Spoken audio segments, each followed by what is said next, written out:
So let's go to the carding stage.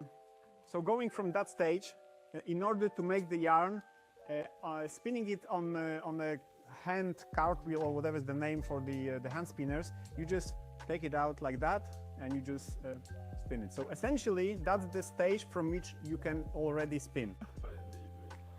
So essentially, like in the 19th century, that was the usual with no telly, no light, so you can't really read books or whatever. So you just spend all the day children doing the carding stage, so achieving that level. Then the mother doing the spinning, and then the father doing the weaving. That's the typical way of making fabrics. But obviously, that's not very regular, and the yield of the capacity of my hands is severely limited. But still, it involves several steps until we reach the yarn. That's called sliver or sliver, depending on which part of the Europe you're in. That's an optional step. Like I know plenty of places in Bangladesh, Vietnam that are not doing it at all. Just go directly from the carding machine to the spinning wheel. We're also experimenting on that for coarser yarns, for thicker fabrics. But right now, this is an essential step. And then it goes directly to the spinning mill, spinning frame.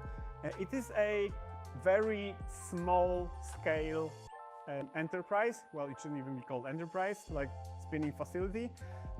So for production. So I'm considering it an artisanal production, which is the same as with beer production. You have those huge breweries that are making same beers all over the world, and then you have small breweries with 100 times smaller capacity, but with different tastes, and we are this craft brewery of textiles. So what's happening here is like having this idea that our grandmothers were spinning it, then you just twist it by hand. And usual ring spinning means just twisting it. You can take that and twist it and pull it and twist it and pull it, and you're gonna have yarn. In here, it's completely disintegrates inside the rotor.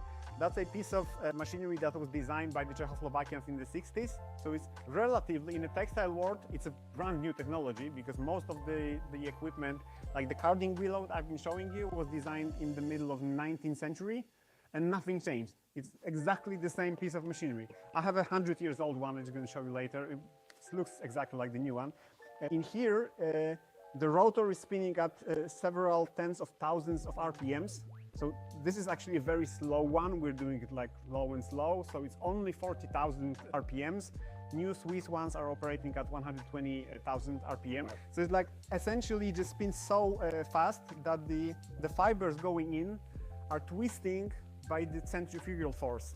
And then it's called open end, other than with usual spinning techniques where the strand is perpetual line. In here, you basically take the end of the yarn, and then you feed it in the rotor, and then this bit spins and it just rolls the spool. And that's basically the final product of this machine and of this facility. So all the steps from the field until this stage are happening in here.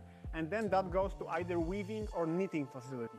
While there are no spinning mills in Poland left, almost none of it, and from those few that are in existence, no one is willing to work at such a small scale with a difficult material that you need to learn how to operate, rather than just take 50-year-old books and just take the readings. Yeah, there's no protocol here and people don't like it, usually at the big facilities. But with the weaving mills, when they run under their full capacity, so they are eager to work with us. We've been spending some time in the past months to try to find a good fit. We finally found a weaving mill in central Poland where we can send and do all our crazy ideas, test them. And from those that are actually successful, we can actually make a finished product. Fuck, it's hot in here. That's the end product, because those are, they're operating 70